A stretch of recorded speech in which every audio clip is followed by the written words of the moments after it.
make decisions. Be memorable, be distinctive. This is the definition of branding and what guides Kat and her team in everything that they do.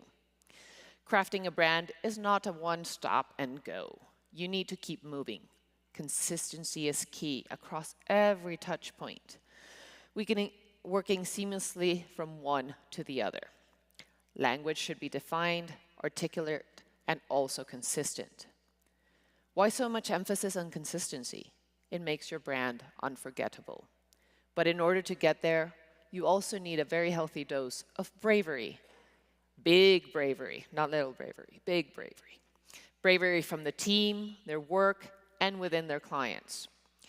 Speaking of clients, it's important to design for their ambition, not who and what they are in that moment. Collaborate with them every step of the way. They can be your biggest champions in tough moments. Every brand journey is complex. Beyond bravery and collaboration, you need to build systems that will grow with that organization so the client can integrate them and roll them out with ease. And Kat's final warning, avoid the shark course. Teach to better understand your own strengths and abilities. This is what Benjamin has learned by doing, among other things. Those things that are obvious to you are not to students. You take them for granted, but you have the opportunity to pass this truth. Benjamin had to teach in order to learn it. Share beyond the Class 101. Talk about what it is like to be in an office, what to expect during the course of a project, even the workplace drama. Talk about it all. Understanding creates appreciation, and this applies to students, clients, and ourselves. He suggested we get rid of mystery, be clear in your process, your actions, and the use of your words. It's okay to burn bridges along the way. What are some of the reasons? Share those from your own experiences. Note, fix your potholes. When you set out to collaborate, to do so with intention and be vulnerable, and know that the result is subjective.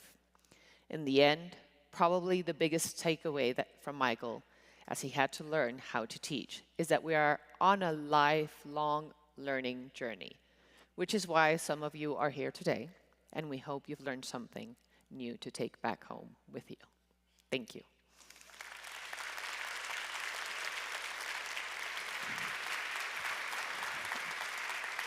You can take this darn thing back.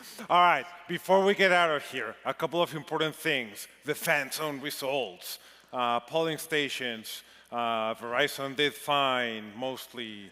Manischewitz did great. Toledo Museum of Art did fine and great. NYBG did great. What else? GHTK. Great, I'm fine. Sorry, MN Associates, but it is great. I love that project. DocuSign, fine, as expected. No shade, but you know, not surprising either. All right, real-time infographics. We're not going to go through everything, but thank you so much for contributing to this. It was a complete experiment, and just seeing this like spider web of stuff is heartwarming, and it encourages us to do it again next. Do it again and maybe improve on the system.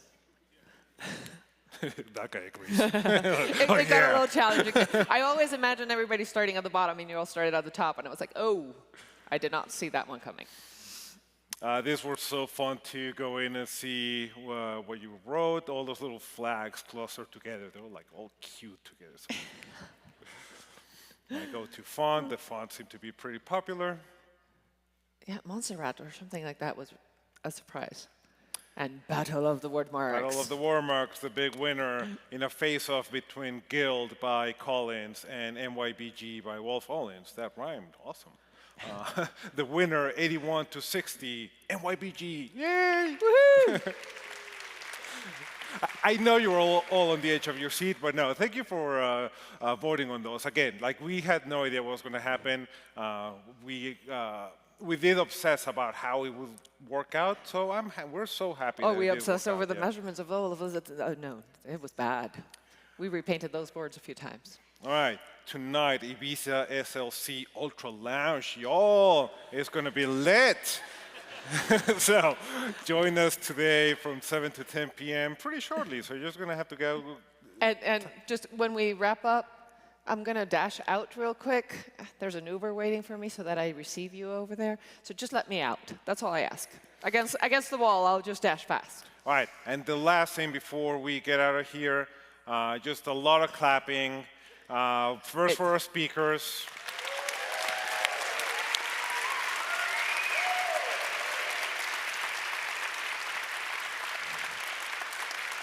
Truthfully, we can come up with any ideas for the lobby. We can make beautiful things, but without their stories, we got nothing to offer to you other than trinkets. So they are invaluable to this experience, and the knowledge that they share and the inspiration that they share and their vulnerability is something that we deeply, deeply appreciate.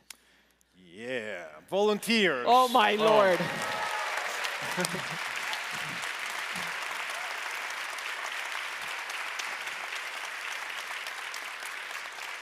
I could get another 45 minutes just raving about the volunteers, and this group in particular was amazing. They did all new things. We've had some volunteers here with us that are returning, and that is also very rewarding. From 3 years to 7 years, they come back and they're like, okay, what is it this year? What is the task? They're full on, and you will see them descend over the stage to take this down as soon as we're done. But a second round of applause for them, because I am so eternally grateful.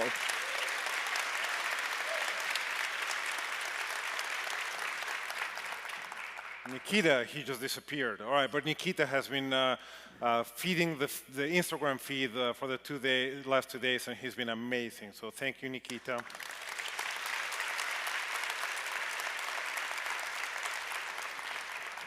Sophia, the photographer. Thank you. She, in a way, she's been the photography of the year. She's done every event of 2024 this time. So thank you. The staff backstage, they've been amazing. Robin, Casey, Austin, Howard on the camera, Blake on the lights. I think Steve on the audio board, right? Yeah, I think so. And I'm forgetting someone. Josh behind. Josh with the microphones, just placing those microphones on the ears like a boss. So thank you guys at Cornerstone. You did an amazing job today.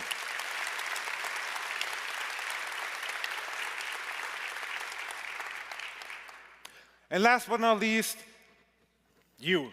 Thank you so much for coming. Thank you for your time, your attention, humoring us, indulging us, for being here. And I believe that is it. Okay, so, but first I have to say, and thank you to you. I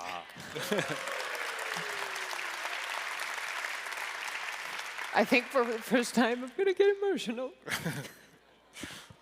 Look right, because I'll cry. I put Armin through hell this year.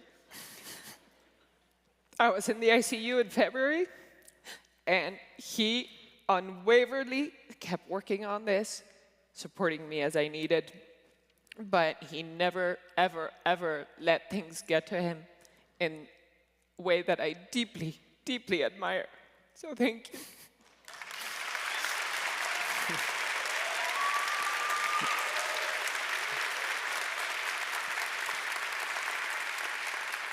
For the record, just once, I did snap at her when she asked me to do one thing. And I gave her a look like, are you fucking kidding me right now? Just once. So just once. Just once, but no, I mean, I put you through hell. It was all right.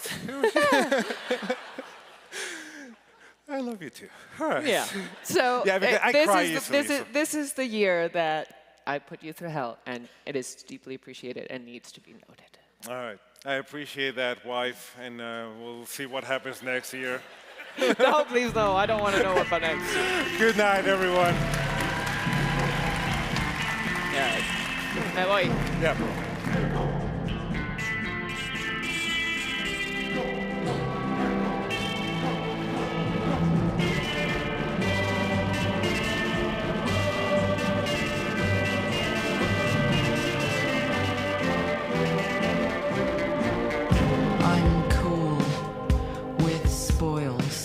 Just tell me who dies, tell me who finds love. Run over by a, squashed by a, crushed by a crazy raisin.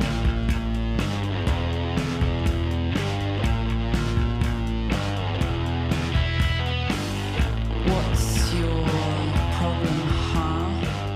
Hot cuties ignore you, making love to a fence. Can't believe how fast my hair grew back.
The brand idea builds up to the brand vision, which inspires brand values.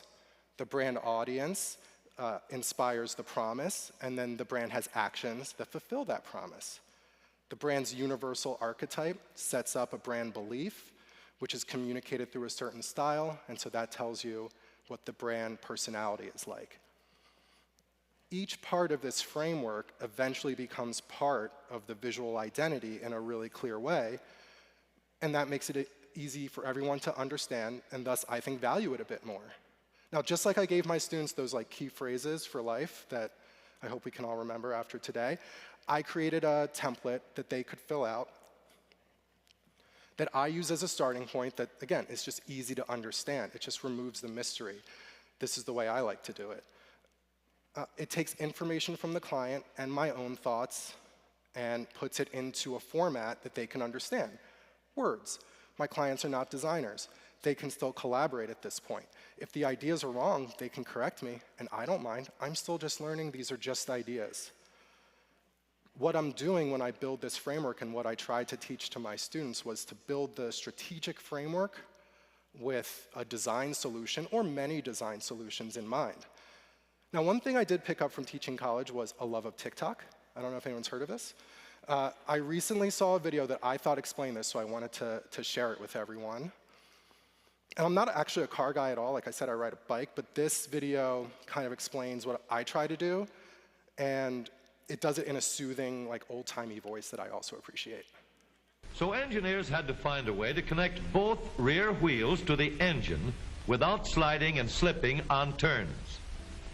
The device which makes this possible is a part of the rear axle. It is called the differential because it can drive the rear wheels at different speeds. The differential looks complicated, but once we understand its principle, it is amazingly simple. Amazingly simple. What this taught me is something I already tried to do. It just gave me a cool word for it, be differential. I taught my students, you can do strategy and some design at the same time. I think we all do it. We use strategy as a way to justify our concepts like they would have to justify their concepts to me in class. And I think that makes a designer the most valuable partner they can be. If I have an issue with an agency model, it's that it puts people into silos, into different boxes. And I do think strategists are smart. They're some of the smartest people I've ever met. They all have subscriptions to Atlantic Magazine and New York Magazine, so there's a tip for you. But I don't think it can be separate from design and creativity. I think designers can make insights. Designers can write strategy. I can do it. I bet you all can do it. But can we bring our client along in that thought process? I think the answer is yes, and it also helps me avoid another phrase that used to be a red flag. Has anyone ever heard this? I'll know it when I see it. Why do we hate this, though? When I saw my wife, I knew I liked her. It's not outside the realm of imagination. Why is this surprising? So if I'm teaching my students to set up a successful design process, if I'm fixing those potholes, I should anticipate comments like this, right? I want to show my clients my ideas so they can see it and then know it. I want to collaborate with intention and give them the chance to comment and tell me what they really think. I love honesty. I especially love mean honesty. It's not why I married my wife, though. However, I like it the most when it's not my own work. So my clients know going in, like I said, the first 4 steps are collaborative. And like I mentioned, I don't really like to ask for feedback. I don't like to ask them to approve anything. I don't like to build in rounds of edits. Instead, just each of these steps is a chance to share ideas and tell me their preferences, because they're people. My clients know that that purple part, what I call the brand preview, is the last chance to comment before we get to the identity design. And just like in class, they would work on these, I would supply them with these first 3 steps, and then they would work on the preview themselves to learn about that part of the design process. The brand preview seeks to explain what is appropriate, what is unique, what is appealing about this brand, how will that translate into visuals, and not just be subjective. So I use the brand actions that we set in the framework as a starting point for representing the brand, not necessarily because I think it's the best way to do it. It's just an easy way for my clients and my students to understand. So across that spectrum of the 3 categories I already set up with them, the brand position, the brand story, the brand platform, we look at 3 sets of basically just mood boards. One mood board is based on the brand function, one is based on the brand experience, and one is based on emotion. I've made a lot of mood boards in my life, and I've seen a lot of mood boards. A lot of mood boards kind of look like vision boards, and it's tough to understand exactly what the heck they're talking about. There's not always a clear story in a mood board. It's just a compilation of stuff someone likes. It's not very helpful. And I've had clients tell me, I don't understand how you get from that mood board to a design. And I certainly didn't understand how my students thought the mood board looked like anything they were going to make. And even as a creative director, sometimes I was confused. I wanted to make sure that my students understood and appreciated what a mood board could convey so that their design work would be more successful. And I knew if I was going to do this, I would have to show really clearly to my clients, how does design build off strategy to inspire a visual identity? So I make super obvious mood boards. So my clients know exactly what the identity is going to look like when I'm done. Is that a little less fun? Maybe. But does it help them like the logo right away? Yes. And we all know a brand is not a logo. We've all heard this. But what if it is? Everyone else seems to think it is. Why are we pushing back against this? I start with the logo. I'm like, here's what your logo will look like. It will be this type of font. Or not a font. It will have an icon, or not. There's 3 options that I give them along the way. I start with the logo, and then I explain, how does the rest of the identity system fulfill the ideas of your strategic framework? How does the rest of the identity system, color, typography, layout, tell the story of your brand? They can still comment. They still get to comment. I'm such a nice person to work with. They can also, and we all hate this, combine ideas. There's nothing I like less than showing more than one design option. The client's like, I like both of those. I don't want to hear that. So this was from a client I worked with based in Boulder, wellness and health marketing firm. I have no morals. I will do work for another, possibly even competing company. I don't care. They're called Parallel Path. Shout out to Parallel Path. They chose a direction from the mood boards for their identity system, which resulted in one logo treatment, and there was one complete brand. That's what they chose. And after the first round, they said, please send me the